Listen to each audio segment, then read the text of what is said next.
অসহায় ইমাম মুয়াজ্জিনকে বেইজ্জতি কেউ করতে পারে নাই, কোন আলেমে দ্বীন ইনশাআল্লাহ বেইজ্জতি হবেও না ইনশাআল্লাহ।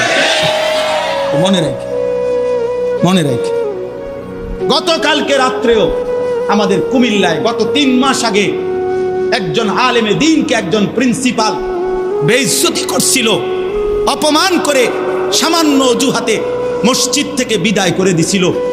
ওই কলেজের ছেলেরা গতকালকে রাত্রে ওই মসজিদের ভিতরে ঢুকাইয়া 9 ঘন্টা আটকাইয়া তার হাতে ছাত্রদের উপস্থিতিতে তারে পদত্যাগ পত্র দিয়া ঘাত ধরে কলেজ থেকে বের করে দিছে।